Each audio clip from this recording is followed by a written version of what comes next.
Hello everyone, welcome to today's news chatter. Let's start with the most important topics which were in news for today. Before discussing the topics, let us have a look at a prelims practice question. Which among the following cities are located in the Arabian Peninsula? So, as a person who is preparing for the UPSC prelims examination, you should be knowing that most of the questions from geography are like this. Either they will be map based or they will ask about a certain wildlife sanctuary, or they will ask about a biosphere reserve, they will ask about some national park, they will give two, three national park and ask to arrange them in north to south direction, south to north direction, something like this. So you need to be very careful when some place is being referred in the news. Which among the following cities are located in the Arabian Peninsula? Sana'a, Aden, Zahid, and Jeddah. All these four cities have been in news regularly. Let us discuss about it by the end of the session.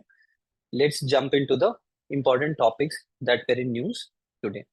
Forest Rights Act 2006 has been in news regularly. This year, you might get a question in your mains because the government is trying to make a lot of amendments to the Forest Act. So, Forest Rights Act 2006 is considered to be one of the major watershed moment in tribal governance of India. The reason being, it was the first time the government recognized legally the dwelling rights of scheduled tribes and other traditional forest dwellers. So, it gives forest dwelling rights to scheduled tribes and other traditional forest dwellers. Dwelling rights means one of the major problems which the tribes faced in India was that they did not have any records of their land, but they were living in the forest for generations together. And then they were doing agriculture also in the forest for a very long time, for thousands of years. But they did not have any certificate to prove that this land belongs to them. So in 2006, what happened is the government came up with an act called Forest Rights Act, in which they mentioned they mentioned that the forest dwelling scheduled tribes and other traditional forest dwellers will be legally provided the right to ownership for 4 acres of land. Maximum will be 4 acres. So, how it will be decided? Based on Gram Sabha's recommendation. So, Gram Sabha is the authority to initiate the process to vest the rights on marginally and tribal communities. How will the Gram Sabha do this? The Gram Sabha will give a guarantee that this particular person and his family has been living in this forest for the last 3 generations, and they have been owning these lands.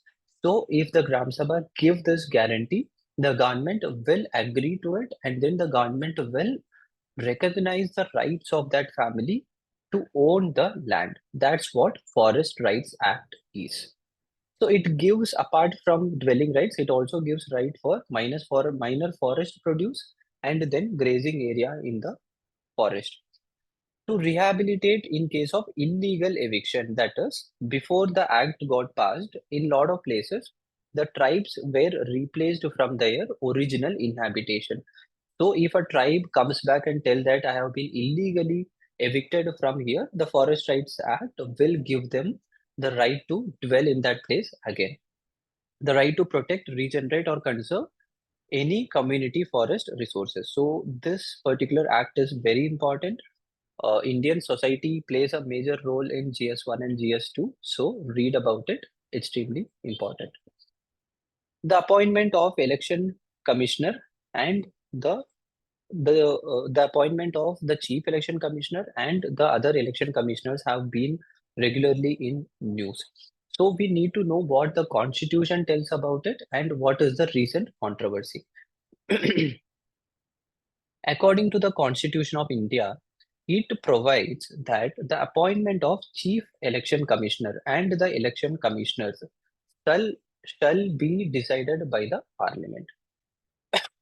So according to the constitution, it is the parliament which will have to pass a act which will tell how the chief election commissioner and the election commissioners will be appointed in the country. However, in 2023, a very important case happened in Supreme Court, that is Anup Baranwal versus Union of India. In this case, in Anup Baranwal versus Union of India, the Supreme Court gave a landmark judgment in which it was told that the Chief Election Commissioner must be selected by a three-member committee. The three-member committee will comprise of Prime Minister, Leader of Opposition, and the Chief Justice of India. So this is what the Supreme Court told. However, the government later came up with a bill in which they told that the Chief Election Commissioner will be selected by a committee which will consist of the Prime Minister, Leader of Opposition, and a Cabinet Minister. That is, this clearly shows that the government did not want the Chief Justice of India to play any role in deciding the election commissioner. So this is the controversy. Should the Chief Justice be included in the panel, or she should be kept away? So one point towards, or one point for the government is that the Chief Justice is a judicial person. Judiciary do not have to get involved in the policy making and the selection of the constitutional bodies. That is not required. It is the executive who should be doing it. But if you have to talk against the government, you can tell that the election commissioner is someone who is going to ensure neutral election in the country. In that case, the ruling government will have a upper hand if the prime minister and a cabinet minister both are involved here. So it is better to bring in an outsider who is the Chief Justice of India. So you can write it in any way. But if you are getting a question about this, in order to make some extra points, in order to validate your answer, you can use Dinesh Goswami Committee and the Law Commission in 2015. Both of them suggested that the government should be coming up with a panel, a three-member committee, which will select the election commissioner of the country. Bill has been introduced in Lok Sabha. The Telecommunication Bill 2023 has been introduced in Lok Sabha just yesterday. So, what are all the major provisions? First thing, it repeals a lot of very old acts. Indian Telegraph Act was very old. It was passed in 1885, so it repeals it completely. The Indian Wireless Telegraphy Act of 1933, the Telegraph Wires Unlawful Possession Act of 1950. So all these acts are repealed now. So it also amends the Telecom Regulatory Authority of India Act 1997. So these acts should be known. In order to provide telecommunication, there should be prior authorization from the central government. Without the central government authorization, no company can provide telecommunication to anyone. The spectrum will be assigned based on auction. Even at present, it is done based on auction only, except for specific uses. So they have given some exceptions here. The exceptions are national security, disaster management, and some emergency provisions, etc.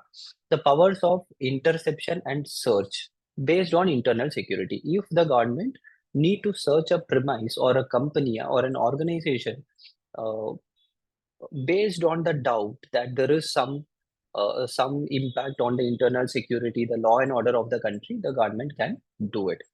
Right of way. So what exactly is right of way is something which you can expect even in your prelims examination.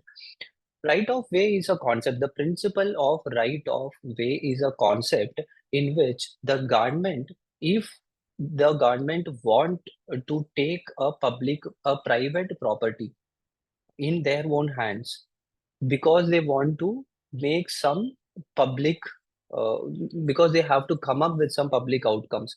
For example, if the government want to construct a railway track, or if the government want to come up with a hospital for the public, in such cases, the government can take the land of the private. That is called right of way. However, they have to give good compensation also. So these are all some of the provisions. The other provisions are consent should be there to receive specified messages. That is, for example, now you have your you have your mobile phone, and then you might be getting a lot of messages, unnecessary messages, spam messages. So these will be will become illegal from now on. They should have consent from the government to send any kind of messages to anyone. The new Telecommunications Bill 2023 amends the Telecom Regulatory Authority of India Act. The individuals with at least 30 years of professional experience should be the chairperson of TRI from now on. At least 25 years of professional experience should be there. There is a Nidhi, a fund called as Digital Bharat Nidhi. So earlier we had the Universal Service Obligation Fund, USOF. So the Universal Service Obligation Fund was started to develop better infrastructure to increase telecommunication in India. According to the Telecommunications Bill of 2023, this Universal Service Obligation Fund will be renamed as Digital Bharat Nidhi. For adjudication, that is when we have a lot of telecommunications companies at present, and in future it will increase too. So at that time, we can, if there are any legal problems, the companies cannot keep going to the Supreme Court all the time. That will increase the timeline. So we have come up with a adjudication process. The central government will appoint an adjudicating officer to conduct inquiries and pass orders against civil offences. So these are all the important points. Yemen has been in news for a very long time. In 2014, Yemen, in 2014, in Yemen, a civil war started.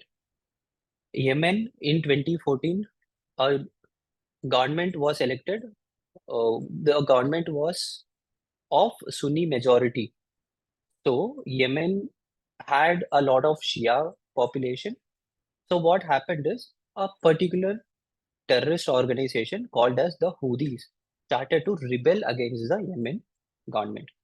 From 2014 till 2023, the war has been continuing even today.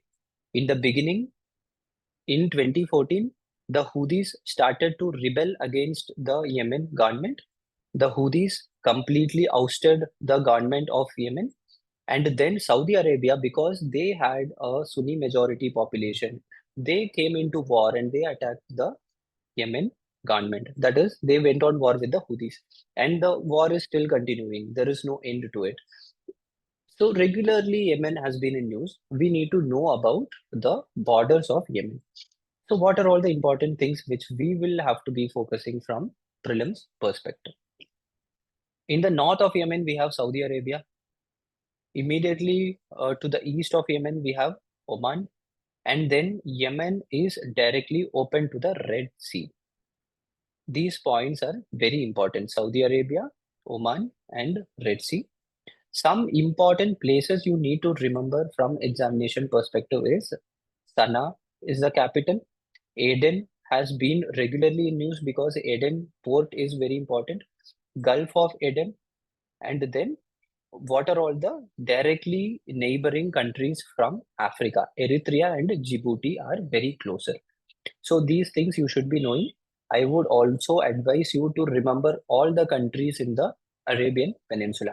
Saudi Arabia should be known, Jordan, Iraq, Kuwait, United Arab Emirates, Bahrain, and then Oman.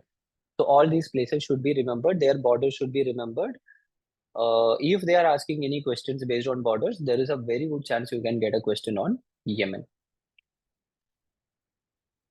One important point from mains examination perspective, the International Energy Agency recently told that the global coal demand is going to decline by 2.3% by 2026. But the catch here is, even though the global coal demand is going to decline, the demand for India is going to increase because India is still a developing country. India has not reached the level where we can tell that we have used coal to the extent, and then we have to completely change to renewable energy. India is focusing on increasing the renewable energy capacity, but then continuously it is going to increase the coal capacity also. From 2026, India will also be reducing their coal consumption. So at least this much you should know for your mains examination. You can use such points in your introduction or conclusion. Mains question of the day. The anti-defection law of India prevents individual defection but facilitates group defection. What does it mean? We have a law called the anti-defection law. According to anti-defection law, a member of parliament or a MLA, if he or she gets elected to the assembly from a particular party, he or she cannot shift to some other party after getting elected. So this comes under the anti-defection provision. It is covered by the 10th schedule of Indian Constitution. But the problem with this law is individual members cannot shift to some other party. But out of the total members who are elected from a particular party, if two-thirds of those members come out of the party and unite with some other party, then it is illegal. So this is why we tell that the anti-defection law prevents individual defection but facilitates group defection. So it is a 10-mark question. You need to comment on it. You have to write the provisions and then you have to give the analysis. That's all. Very simple. You can write answer to this question in practice. Doctrine of eminent domain. From prelims point of view, such principles, philosophies of constitution you need to know. So what exactly is this concept? Doctrine of eminent domain. Doctrine of eminent domain is inherent power of a governmental entity to take the privately owned property, especially land, and convert it into public use. Just now we discussed about the right of way. Doctrine of eminent domain is similar to that. About the prelims practice question, this was the question which was given: which among the following cities are located in the Arabian Peninsula? Sana'a, Aden, and Jeddah. All these are in Arabian Peninsula. Zahedan is in Iran. Zahedan has been in news regularly, especially because it is of very good importance for India. The the Ghadar port is located very close to Zahedan. You need to study about it.